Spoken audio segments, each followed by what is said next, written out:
installing the main wing is actually a piece of cake, but connecting the main wing you need to pay attention. Okay, so go ahead and read your user manual for connecting the servos to this one. Okay, now when you look at it, here is already mentioned F and A. This means this one is aileron and this one is for flaps. These are for lights. Similarly, this thing is at the other side as well. Now, connecting the lights is very easy, but for the ailerons and servo, for the flaps and ailerons, you need to make sure that there is a positive and negative sign. So negative is your black cable, so black cable is actually going down to this lower part. So when you connect it, make sure you actually look at the polarity. Okay, now when it comes to connections, you can look at the user manual.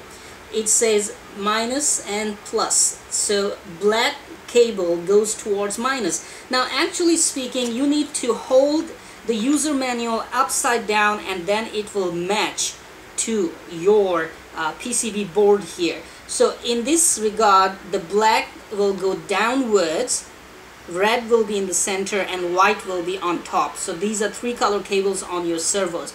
So make sure your aileron and flap servos are connecting to the right polarity here.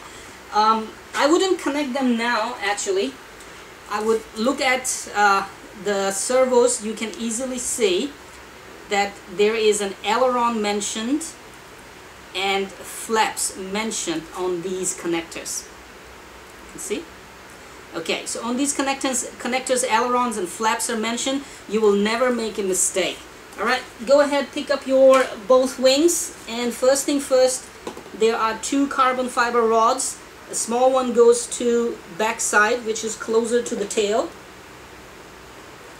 and the longer one goes to the forward side. Actually, you never can fix them wrong because there are already holes for these ones, and they will go on into the right place only.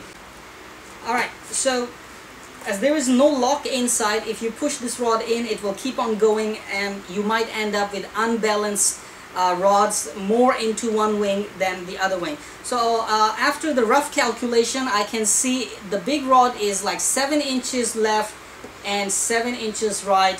The small rod is like 1.3 inches left and 1.3 inches right. So I will go with this measurement when I fix the wings. For now, I will just put them in and make sure my ailerons and my flap cables are just outside and leave them here. Now before I actually connect it in, before actually I move these wings inside, I need to connect these cables to their right channels with the right polarity, and then making sure the cables are neatly put in their place, I will push the wings inside and put 2 nylon screws.